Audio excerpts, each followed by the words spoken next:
So, I mean, as these 4 projects here, we are all building infrastructure, and the title of the event kind of like is already telling this, right?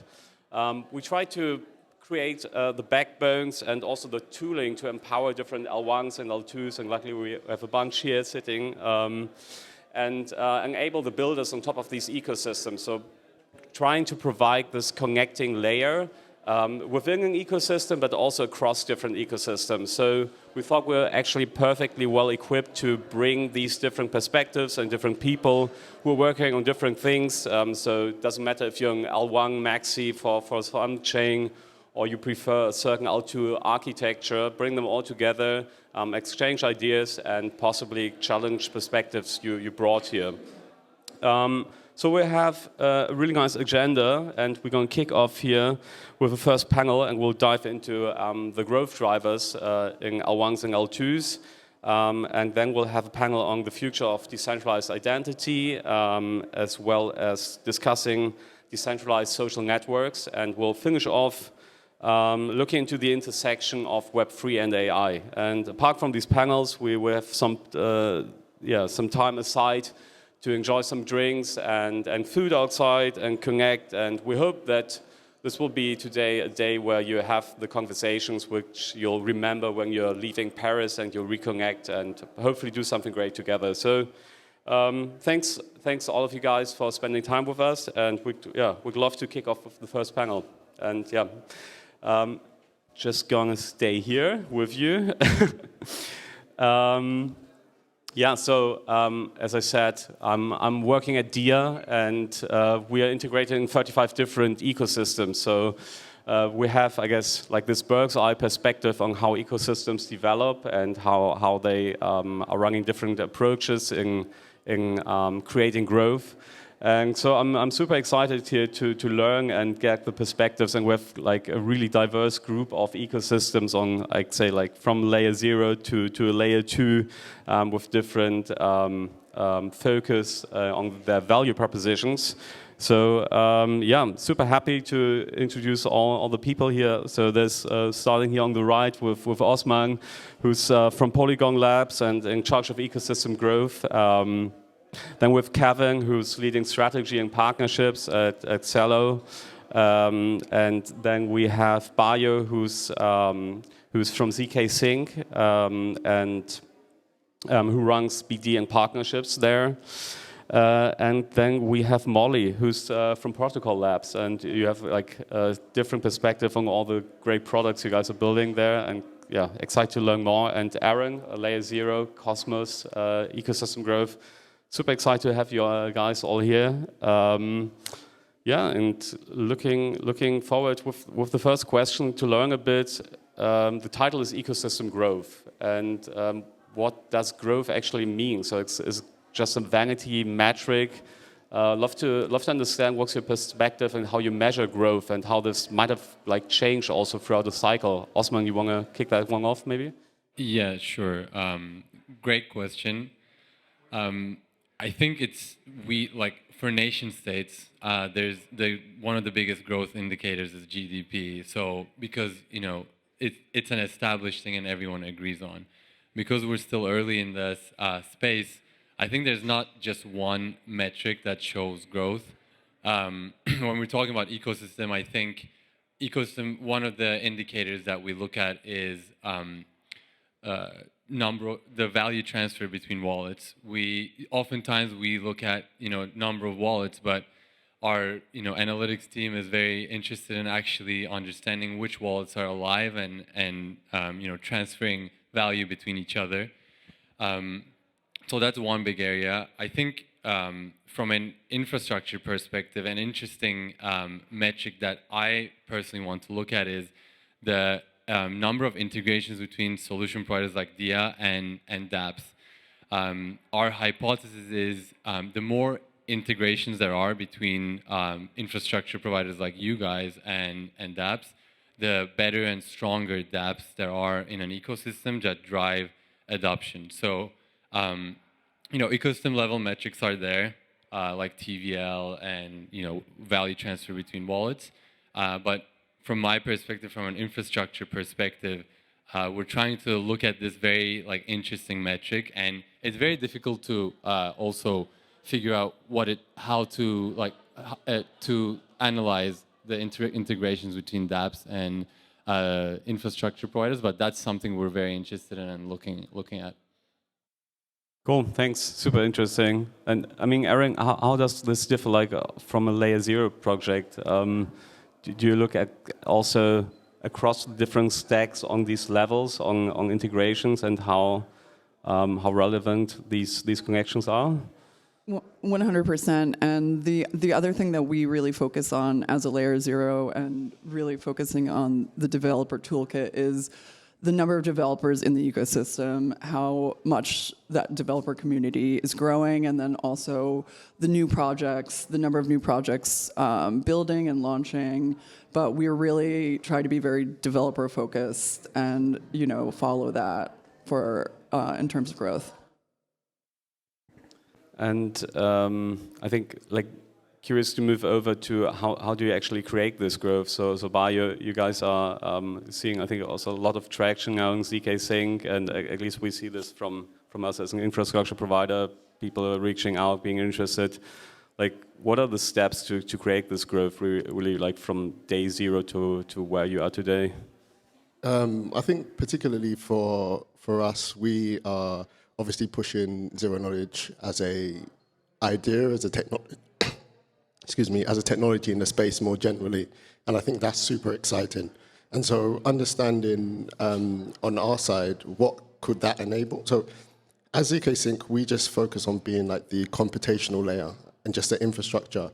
And so if we can enable, our hypothesis more generally is if we can enable super cheap fees without compromising on security and decentralization, enable things like account abstraction natively on chain, that should create a whole new design space. And so I think a lot of the activity we're seeing is the excitement of what can be created on chain using zero knowledge rollups. And we double down with developers through hackathons, through working with teams, through integrating on our ecosystem on what can actually be built and what kind of new use cases and tangible real use cases can we develop for not just the crypto community, for those outside who we want to bring into crypto. So I think we are riding and continue to focus on zero knowledge as a concept and kind of just focusing in and doubling down on what that potential vision could be, if that answers your question.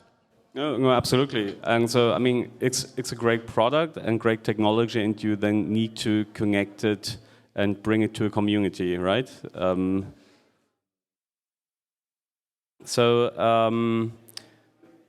I mean, with Celo, obviously you have like this unique perspective on common goods and having, I guess, positive impact through your technology on ecosystems. How do you see common good as an infrastructure being beneficial to create growth and this ecosystem flywheels? Is it like something also you kind of trying to bring to the outside, also something you're using internally? Yeah, so I think with Celo, there's I mean, the thing with Celo is, if you look at our chain, we have a mission. I mean, we've been pretty loud and clear about that, which is to create conditions of prosperity for everyone. We have the users, we have the platform, we have the developers, we have all the kind of technical sort of infrastructure. So when you look at the common goods infrastructure, I mean, the kind of way of interpreting what is a public good infrastructure is that it's something which is non-rivalrous, right? Something which is beneficial for everyone and net positive. And so one way of looking at common good infrastructure is something which is just open source, which is interoperable, composable. So because Celo is an EVM compatible chain, it's been updating all the Ethereum sort of tools and libraries. And at the same time, now we are transitioning to be an L2 on Ethereum. So this is something that's happening as it is. So anybody who wants to build something on Celo, it's already open source, so it's common goods. Now, because of the mission, we've also taken an approach to create some kind of a refi stack, which is to create these kind of primitives, allow applications to build, which kind of have these marketplaces, tools, applications that can actually benefit this. So our approach has been, as a blockchain layer, we do create the public good infrastructure, but then we also kind of like refine it for what our mission is. Yeah. Cool, thanks. And I mean, I think there's possibly somehow connected public goods and ecosystem grants. And Molly, you guys have quite an extensive ecosystem grants program. Can you like elaborate how you can like make all these different products and ecosystems flourish, and like some learnings you took from, I don't know, past experiences there? 100%. Yeah, so the amazing thing with Protocol Labs is there's different components all the way up the stack. And so starting with some of the work that was being shared at Funding the Commons this past weekend around impact evaluation. Switch microphones. All right, works for me. Starting with impact evaluators. So there's a number of rounds of quadratic retroactive funding that's been deployed across the IPFS ecosystem for the past couple of quarters for people who are building new IPFS implementations. So that's kind of like starting at the base layer of rewarding those open source developers. There's actually a little voting tool that's used across a number of the leaders across the IPFS community, across many different organizations, to look across all these different projects and reward them for the work they're doing. Then kind of moving up the stack, you have this amazing set of hackathons flowing into accelerators and little micro grants to help people bridge between those different areas. And it's awesome to see a lot of other ecosystems adopting that same best practice around helping folks get their initial start. So have the available learning resources, have hackathons for them to start building projects and ideas and get kind of ecosystem feedback on them, micro grants to continue forward to either bridge them to one of those kind of like retroactive quadratic funding rounds, or bridge them into an accelerator where they can then really build on their idea and work towards actually raising a seed round or solidifying themselves where they can start collecting, getting an RPC up that people can actually start paying for. And so I think that having that pathway that people can go from 0 to 60 on, and having support and feedback along the way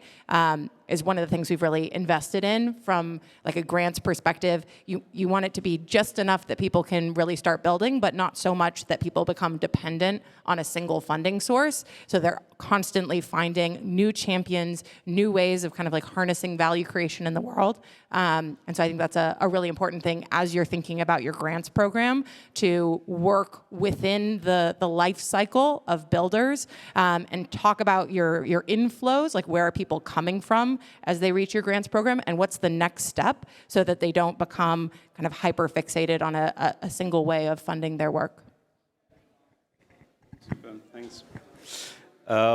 Maybe like moving away from to another growth driver, which I think is partnerships and BT, and Osman, you guys, I think Polygon, you're kind of like famous in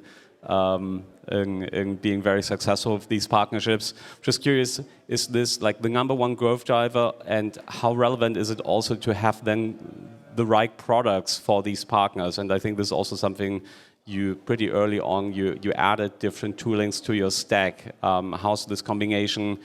Is this like the convincing combination for like fostering these partnerships and facilitate growth through it? Yeah, totally. Obviously, we are in a deep tech industry, so tech is first. Without a working product at the base layer of your ecosystem, the ecosystem doesn't really function. So definitely a product first team at Polygon Labs. But I think one thing that differentiates Polygon ecosystem from other L1, L2 ecosystems is the team that's the core contributing team, Polygon Labs, has already launched one of the most used blockchains with POS. And there's a lot of like lessons learned from launching a working blockchain and a working ecosystem. You make a lot of mistakes and you have a lot of lessons learned. And back in March, when we launched the zk EVM chain, we had a lot of things that we had a playbook when we were launching a new chain, and that really differentiates even me. Like I wasn't there when we were launching POS, but having Sandeep and co-founders, that experience was very eye-opening for me. And I think like more specifically, what that lessons learned kind of how that influences our team structure, and is that at Polygon Labs, the business side is very specialized within different buckets of the ecosystem. So to explain that better, when we look at the ecosystem, there are different buckets. There are users, developers, solution providers, which are oracles, RPC providers, storage providers, and then there are validators. 4 buckets, maybe 5, if you count community as a different bucket. And we have specific teams that specialize in these in these different buckets. So we have a community team that focuses on users. For developers, we have vertical specific teams. We have a DeFi team. We have an NFT team. We have a DAO team. For solution providers, I think we must be one of the few teams that have a dedicated team for these infrastructure, middleware, and developer tool providers. So I think having this specialization in different areas of the ecosystem, we really have become good at identifying white spaces for these different buckets and building solutions and building, bringing things that these different buckets need in order to drive growth. So I think the specialization of the teams at Polygon Labs is a really key differentiator that I think the BD and partnership deal, the success comes mainly from there. Cool, interesting. Thanks for sharing. So I think, that's a super targeted approach, and probably took some learnings on how to organize this best. I'm curious, from a layer 0 perspective, you wouldn't and we briefly talked about this just before this panel, but you wouldn't divide this into different buckets such as community. So I'm just curious, is community basically the organizational layer then to create growth across the stack, or how would you describe that? Yes, and Cosmos is a bit different because we are layer 0 and we are completely decentralized. So it does make it a little more difficult and challenging to organize the growth, but we really have the focus community, very active community, and very developer-centric. And there's so many different teams that coordinate and work together to really kind of grow organically. And instead of this very specific targeted approach, it's a very organic, a bit slower, but it's this great organic growth. And we're really focused now on kind of moving to that next level, and I do love what Polygon is doing, and so many great partnerships and integrations, and we're now at the stage where we're going to grow to the next level. As people say, we should connect. Yes. Cool, thanks. But you were explaining apart from the product, developer experience is important. Can you go even a bit further, explain how you try to improve the developer experience? And I'm also curious to understand, is free tooling part of a good developer experience, like infrastructure and obviously documentation, an obvious one, not always there, right? But just curious on your learnings you took there. Yeah, no, for sure. So I think coming back to the question you said previously around how do you quantify the growth, or how do we evaluate the health of our ecosystem, I think developers is one of the key aspects that we use, and we use it more as a leading indicator and TVL is more like a lagging indicator of how the health of the ecosystem is today.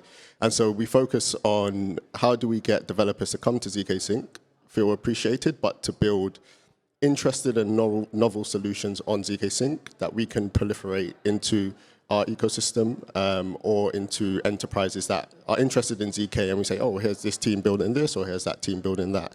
I think the challenge we have is still, I suppose ZK VMs are still new. We term Aero as alpha, because not necessarily because of the lack of testing on it, is more so the idea that it's so new that there's probably challenges that no one has quantified yet, and we just want to be sure that we can go in that direction. So for the teams themselves, that challenge basically means that they build with us, and most of our relationships are twofold. So we see that these are we called it the minimum viable infrastructure. So what is the minimum amount of players across the infrastructure that you need to be able to build in an ecosystem, and how do we get those into the ecosystem first, so oracles, nodes, etc. And then from there it's, okay, developers, what do you want to build? How far can you push this? And also, here's a research topic that we've gone into around zk. How can you implement this? So, giving some developers ideas in hackathons and saying, you want to build, you want to spend your time building. Here's an idea that we think is interesting. Here's the infrastructure that can enable that. And then go and build, and we'll help you to do that. Hence why the whole vision now for us is zk Stack and being able to deploy hyperchains, because the infrastructure should be stood up and ready for developers or enterprises or teams, etc. So that's really how we at least interact at the moment. Thanks, super interesting. So, I mean, developer experience, tooling, partnerships, community. I like to go back to community because I went to a Celo event in Berlin, so I think this grassroots, a small event, conference around that brings people together, which then somehow build relationships. Just curious, how do you create community growth, and where do you see a sustainable growth, and where maybe did you stop to just try to reach a vanity metric to have X followers on Twitter, which possibly doesn't mean that there's a community? I mean, we'll take 1 million followers, but I think the challenge for any protocol is to to figure out what is the community that believes in its ethos and wants to build and kind of thanks for that. Stay for the long haul, because if you are building for a particular purpose, so Celo, the journey of Celo was that the founders wanted to build a global Venmo, and this was back in 2016, 2017, and there was no tech stack. There was Ethereum, but you couldn't really use Ethereum with a mobile tech stack to kind of build this because it was not scalable, transaction fees and all that. So that's the reason why Celo was born. And if you're actually trying to figure out a solution where you can have a global Venmo, and then you can add DeFi on top of it, you can have NFTs, you can do impact projects, you can do UBI from here to someone in Kenya. You have to think about the community from not just of course the technical community is important because those are the core contributors, those are the developers, but you're also talking about the users and the people who are actually going to adopt it. And you also want to welcome and make it easy for people from Web 2 to transition to Web 3. Back then this term didn't even exist, right? So I think the community for us is more in terms of creating these ethos and creating these collectives. So we have a climate collective which focuses on refi. We have a credit collective which focuses on building use cases for Web3 credit. And as we build these out, and as the word spreads, we find more and more interesting builders coming to the space, and the community growing. So yeah, I mean, that's kind of how our approach has been. And of course, we also have a small kind of a session, as well as I wouldn't say a session, a salon, let's put it that way, during ETH CC. So if anyone wants to check out, please come to Celo Corporate. That's what it's called. Yeah. Yeah, can recommend. I was there yesterday. It's super cool. So Molly, just curious. We just spoke now about positive experiences and how to do things. Just wondering, I guess you have a great perspective on all the different products and how you brought those to market and how you try to create growth with them. What are some of the learnings of stuff you possibly wouldn't have done the way how you possibly did it? Yeah. Awesome. Yeah, I think this is a great question. What are some of the anti-patterns? And one of our big learnings that's really shaped the trajectory of a lot of projects coming out of the Protocol Labs network and ecosystem is to try and avoid building large monoliths that are very siloed. This was definitely one of the learnings that set learned in IPFS days that set this whole set of primitives on their trajectory was, IPFS was originally building with like its own, data addressing layer, its own peer-to-peer networking stack, its own data transfer protocols, and building that monolith with everything kind of like bespoke and super intertwined with each other made it really hard to build strong developer communities, let people kind of use that more as a library to pick and choose the components that made the most sense for them. And so I think that was really a strong learning for us and has shaped the whole trajectory and how the network builds. So now you see libp2p, the networking layer of IPFS, now being used by Ethereum 2 and Polkadot and Filecoin. Like all these different groups can collaborate on the same networking layer and build much more resiliency into that system without having to bring along a ton of monolithic baggage with them as they do that. You have DRAND, which is our randomness layer that we use within Filecoin that is modularized out as its own layer and component that other folks can build upon. I think it's being used across some of these other ecosystems like Celo. By us, actually, yeah. Yeah, amazing. So, but that's the sort of thing, you don't have to bring along a ton of, specificity of each of the different groups building on top of it. As you modularize those layers, you create more collaboration and more opportunity for an ecosystem to form around each of those different projects. And so whenever we're building kind of like new technology, we're like, okay, but how do we modularize this? How do we break down really good interfaces so that others can build on these tools as well, and that we can cross some of those boundaries instead of, great, we build it for ourselves and then we maintain it for ourselves, and then getting other people to adopt this siloed stack would be a lot more challenging. And so maybe that would be my lesson learned, hard one from IPFS that started building back in like 2013 to now. Like that's been very, very embedded in the trajectory we work with. Cool. Thanks for sharing that. Maybe as sorry, I thought you wanted to add something, but maybe just to finish this off on my end, and then happy to hand this over to the audience if you guys might have a question, don't want to be the one just asking, having the privilege here to ask all these questions to you guys. But so yesterday night we had a dinner with a couple of L1s and L2s, and like, I don't know, a year before I felt growth for them was something very singular, disconnected from their possible competition, and was really surprised that they saw like they discussed potential use cases, because there was also a specialization on whatever they were building out. So I'm just, I'll leave this here open for everyone to pick this up, and maybe there's more than one who wants to comment on it. I'm just curious how growth for an L1 or an L2 can be something not just exclusively for the single ecosystem, but with like emergence of cross-chain utility, but also specialization of these ecosystems. How can one grow together, especially like in a challenging market, and find some synergies? And like honest questions, so not like the like this happy clappy, yeah, we'll do that. But I'm just really curious if you saw that there's like more collaboration which can actually advance an ecosystem which might have just been competitive previously.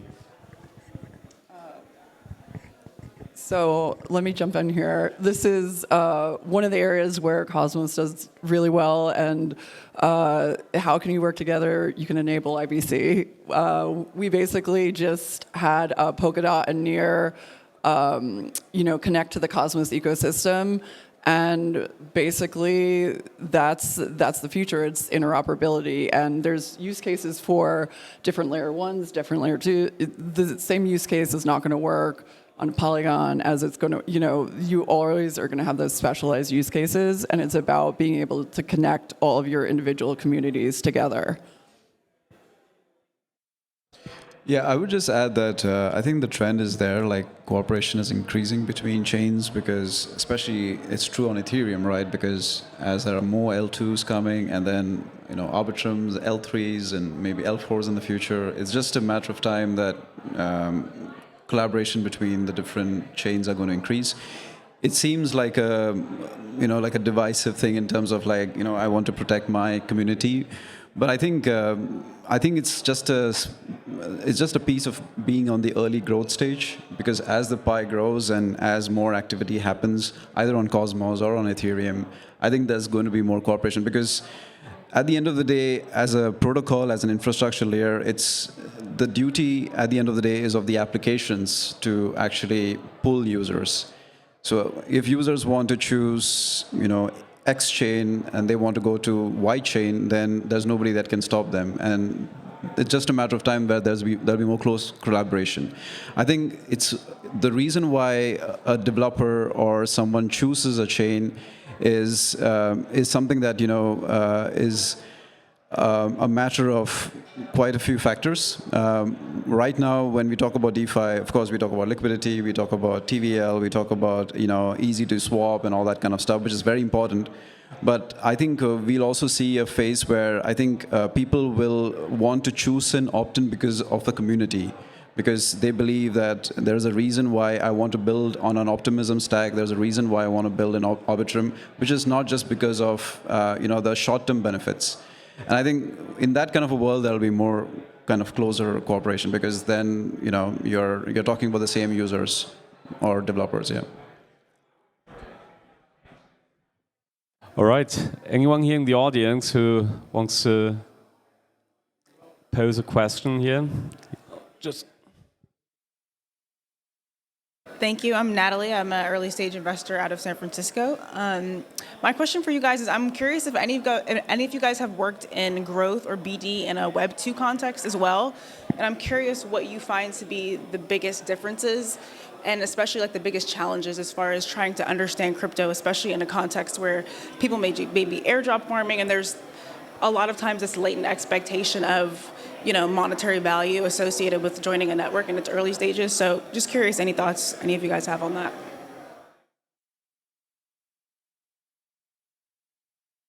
So I haven't worked in growth and BD, but I've worked in product in both Web 2 and Web 3. And the biggest difference, through that as a product person, you're absolutely getting to know your community of users, what motivates them, and how they grow. And definitely the things that I've seen do not work well in Web 3 that are very, very common in Web 2 is kind of like the super secret, I'm building this thing, and then suddenly I announce it and launch it to the world, and I expect everyone to get on board and be excited and go buy my thing. Super common. Lots of Web 2 organizations, very secretive about what they're building, don't want to give away their special sauce. In Web 3, if you're not building in the open, and especially doing your communications with your community in a collaborative and open way, it's not going to work. People are going to be like, great, that's your thing. I'm going to now go do my thing over here because you haven't brought me along with your development process. I haven't seen the opportunity to lean in and step up to, say, being an ambassador for this community, or committing changes to it, or being part of the infrastructure or builders within the space. And so that's the first and most obvious of those don't do practices that are super common in Web 2, but if you come into Web 3, you're not going to build community, you're not going to build momentum, you're not going to build relationships and interoperability, and you have to speak about your work as you're going along in that kind of open way, where it's not like, this is my thing, giving it to you, this is our thing that we are building together, and here's how we all get involved in taking it to the next level. So the framing, the language really needs to shift to how the community works together instead of how some centralized company drops a product that you can now go buy. And I totally agree with that. And I haven't worked in BD or growth in Web 2 as well. I come from management consulting background, so a little bit more on the strategic operational side. One interesting thing in Web3 is whenever you're thinking about a growth initiative or a strategic initiative that you think that will benefit your ecosystem, it's more difficult to go ahead and start experimenting, because I'm talking from an ecosystem or like a blockchain team perspective, you have to be inclusive because you're talking about creating some sort of an ecosystem which is I think the nation state analogy is one of the best explaining ones out there.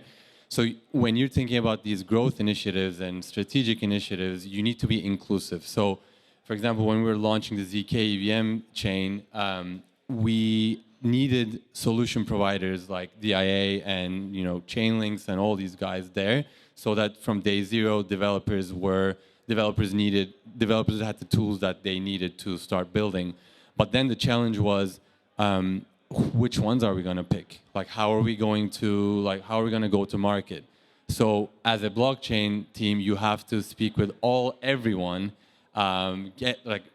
raise interest from everyone, and whoever wants to join you on the path to launch at day zero, they do. But I think this is different. Like, you can't just say, oh, I'm going to launch with Alchemy and Chainlink, and that's it. You have to be more open. You have to include everyone, and I think this is a big difference. I think, so I spent some time prior to crypto in like tech startups and going to market in that sense. And then whilst I've been in crypto for the last 6 years, I was at Elliptic, which was a crypto compliance SaaS vendor. Then I was at Coinbase, which is an exchange, and then now at zkSync.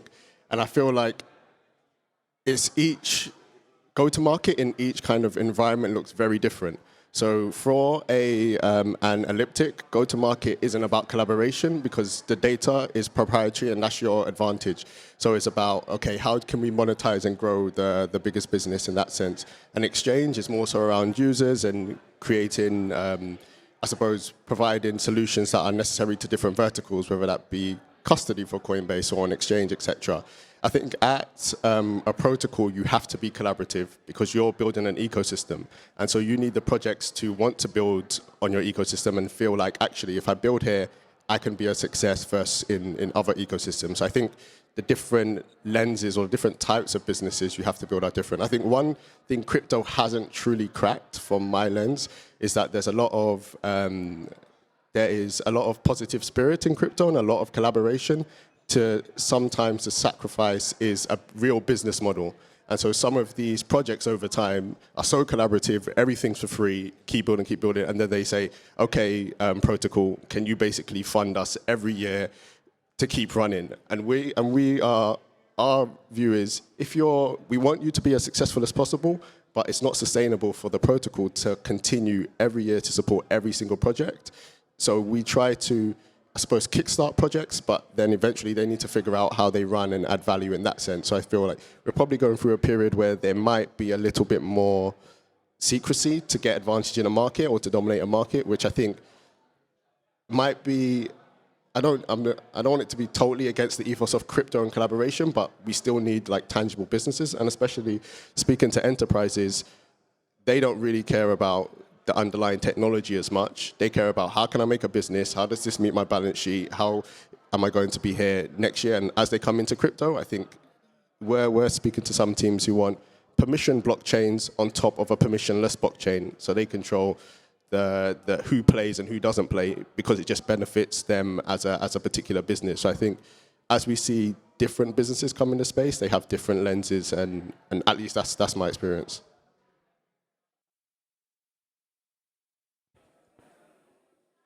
Yeah. Hello. It seems the Web3 space, a lot of the companies are often ideologically motivated compared to Web2 space where it's purely profit-driven. In terms of growth, how do you manage this trade-off, I suppose, between profit and ideology? I'll keep it short. Polygon Labs does not drive any revenue, so we are a function that basically spends money. I think could be the same with every team here. And for us, the main growth indicator that I actually haven't mentioned in the first question is we just try to increase transactions because transactions drive revenue for validators, and the network becomes more secure when you increase transactions. So that's the main goal. We don't, drive revenue or profit. That's true at the protocol level. I mean, as you go up the stack, then of course, there are other ways to monetize. I mean, if you are like a brand, say for example, if you're talking about an enterprise and you launch your own branded NFT collection, you can monetize that. So we had a case where, I mean, this was not for monetizing, but It was more in terms of showcasing a common collective good, which is recovering plastics from the environment. So FC Barcelona kind of partnered with a application on Celo to issue an NFT collection. And this was so that people around the world are aware of, the impact that plastics have on the environment. So there is this element of like creating impact through narrative, as well as to, drive external communities to be aware of certain social issues. So that's also like it's not a monetizing thing, but it's kind of like a benefit because it affects the brand and distribution of in this case, FC Barcelona. Yeah.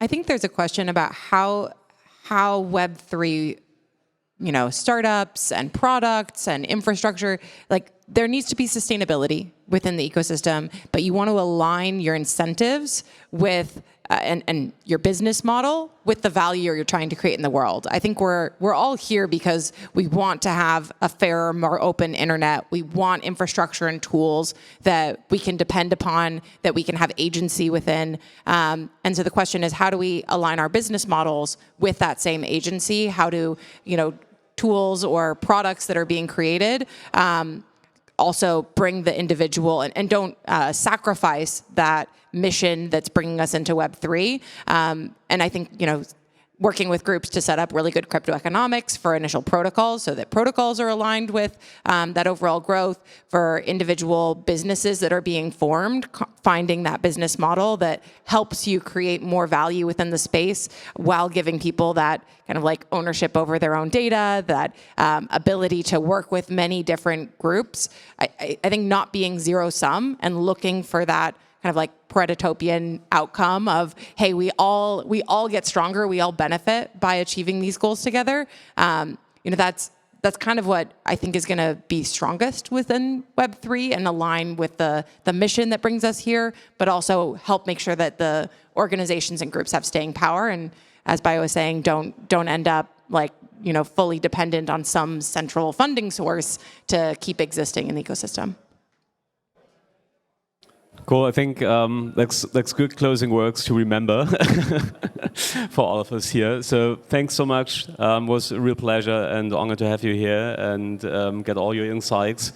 And thanks, guys, for listening. All these great questions. Enjoy the day. Stay here for amazing panels to come. On I think when are you guys starting? Just so nobody's gonna miss it. In 10 minutes. So maybe grab a water, but please come back. It's worth it. Thanks. Thank you.